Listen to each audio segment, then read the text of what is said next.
Hey everyone, isn't that a lovely sight, a big box full of puzzles ready to be opened. This is an unboxing from Zcube.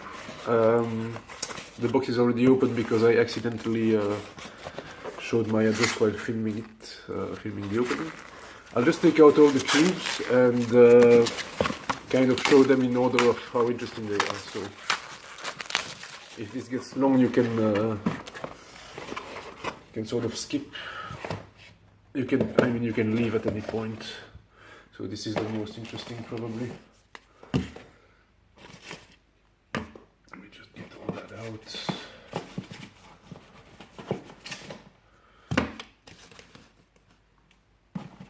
Yeah, there's a few of those.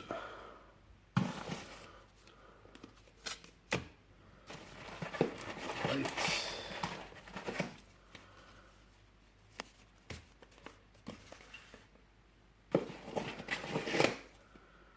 What are these? I realized there's a lot of Shell cubes in this order. This is coincidental, but oh, yeah, very nice. And this one, okay, we have everything, I think. All right.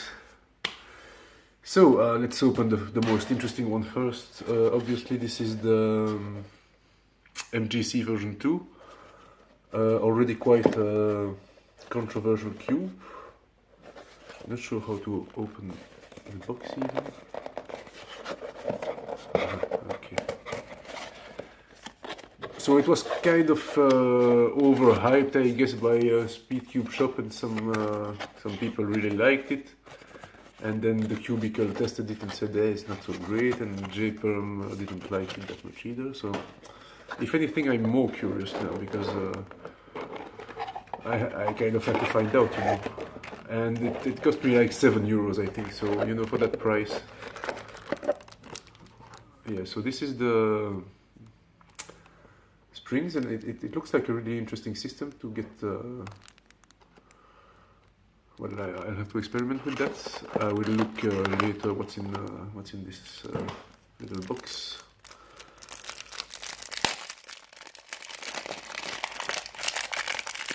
I guess I'll make a full review of it, although I don't know if it's really relevant. So many people have done one already.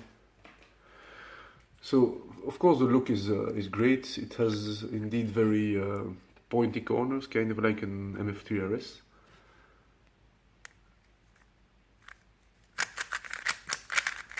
It's very dry out of the box.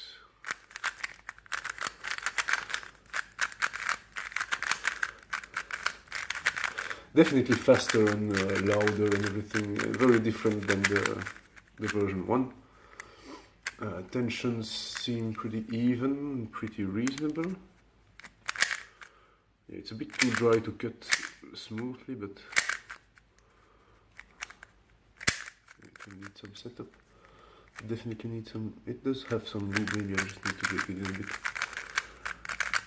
bit. Completely first impressions, it seems fine. The magnets are indeed not very strong, but it seems like a fine cube. I will have to play with it more to have a more meaningful opinion, but it really, I don't see any major problem. I guess it will be maybe a little catchy, like an MF3 RS can be, because of those massive pointy corners, but we'll see. So far, I'm liking it. Alright, this is the Jelly Warrior W. You've all seen this before, and so I won't go over it too long. The thing is, I didn't want one, having seen all kinds of videos, but then I saw one in real life, and I immediately needed to have one. For some reason, it looks so much nicer in real life. I think maybe because the way the light plays with the different colors, it matches your experience of the light in the room, and I guess that changes the perception, I don't know. But it's really fun to just look at it while you're solving it. I tried it at a competition. They only had the 4x4 and 5x5 left, I think. Everything else was sold out the first day, which also is kind of telling. And yeah, I decided to get this one because is just really pretty. And I picked the 3x3 because it's what I solved the most, so it seemed logical to take that. I'll be enjoying this very much. It looks really, really nice. This is a tight box. Let me get my keys. So I got into cuboids recently, and I learned to solve my 3x3x2 and 3x3x5. So this is kind of a logical next step. It's the 3x3x4. It looks fantastic. The 3x3x5 I have is also from Cube for You, so I kind of know what kind of quality to expect. And I really wish modern brands made some of these cool cuboids, because yeah, this seems absolutely fine. It turns very easily. It is a bit sandy like the 3x3x5, which is actually enjoyable. But this is a very old school kind of design, and you won't have much in terms of corner cutting about that. No reverse at all, and that's kind of a shame, because these days we could have much better cuboids. But this looks really, really cool. The stickers actually are really nice and really well placed, which is a pleasant surprise. I was kind of planning to resticker it, because I like to have blue on the top, but I think I'll just keep it like that. It looks really nice. Yeah, I'll just scramble it. Yeah, there is some spring noise, which is also expected, but you know, it's fine. Looks fantastic. Very happy with that one. I was interested in some other cuboids and shape-shifting ones and so on, but they're quite expensive and they all seem to have some kind of problem, or I'm kind of hesitant, maybe later. So as I said, I learned to solve my 2x3x3, but it's a Landan and it's terrible. I mean, it's not terrible, it's okay, but it's also very old school. This is a new one from Fangsin, and I have the 2x2x3, which is quite good and has some decent corner cutting and feels like a modern puzzle, you know. So why is there so much packaging? So I figured I would get a better one by buying this. I think it's there. I was afraid to push the camera while using too much force. Interesting, you can sort of see something in there. So yeah, exactly like I expected, this is already much better and it's quite tight, and maybe that's adjustable, but yeah, this is much more smooth and looks better. This is overall a much more enjoyable experience turning it. I'm very perplexed by this. I'm kind of curious to take it apart and see how that works. I don't know how you do that. So yeah, if you're gonna get a 2x2x3, which is a nice cuboid to start on, get this one definitely, not the Lanlan or any older crap. This is pretty good. Alright, so getting a little bit more boring maybe to the viewers. This is an MF3RS2. I guess you've seen one before. I have it in stickerless, and basically I wanted to magnetize it, and I prefer a black cube for that, and so I bought it in black to magnetize it. I don't really like the stickerless shades for the MF3RS2, they're a bit too faded. It feels exactly like the stickerless one. Of course it needs a bit of breaking in and setup, it's too tight. But yeah, a fantastic cube, and I will magnetize this one probably. Alright, now we get into some older stuff. This I got 4 of them. I'll just put them out of the way. can. So this is a Legend, and this box is already torn, so I'll just rip it open. It's not very looby for a Sheng Shou puzzle. It is a little bit though.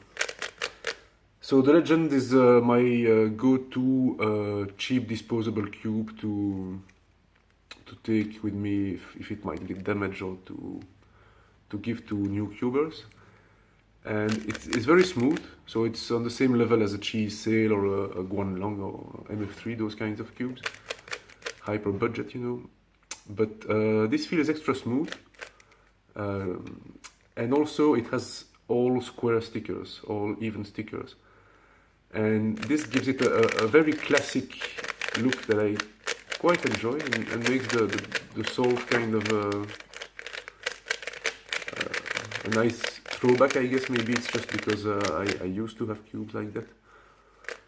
But and I think for non-cubers, or for new cubers rather, it sometimes confuses them when you have big cuts like that, and the stickers have a different shape depending on the piece. It kind of disturbs them a little bit. I don't know if you've had that experience too.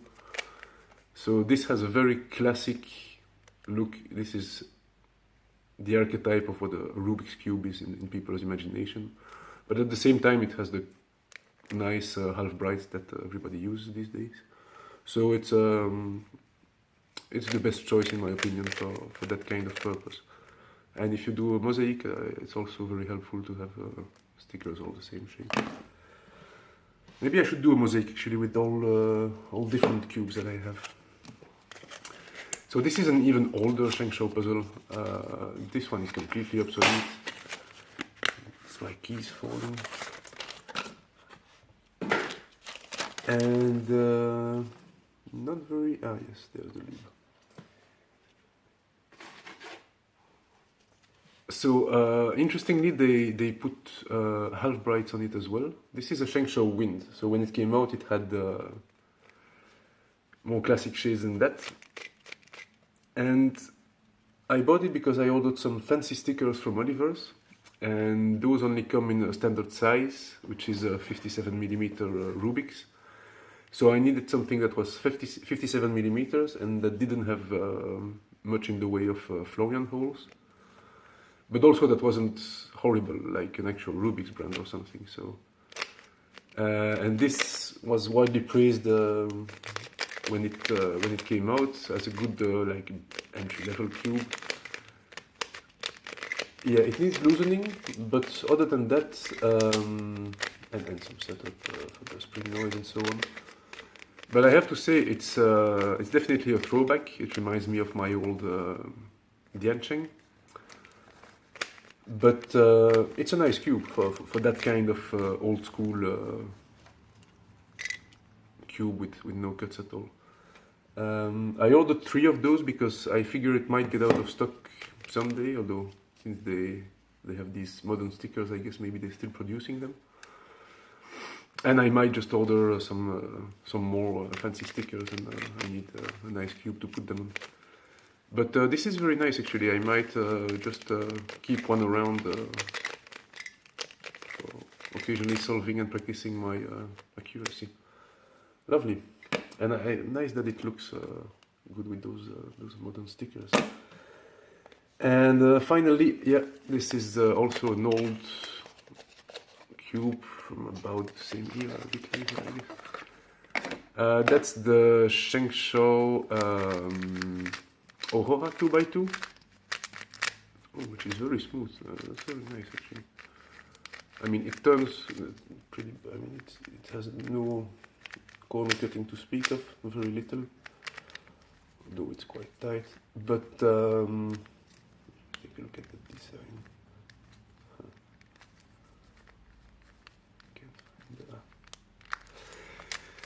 It's a very nice feeling. It's very smooth.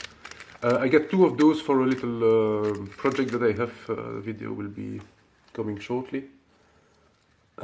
These are the classic shades. You see, this is what I expected on this one. This old yellow and all the green and so on. Yeah, you'll see about that in a future video. would not recommend it, particularly in terms of performance. It's quite, it feels nice, but it doesn't get much. Alright, that's it for this unboxing. See ya!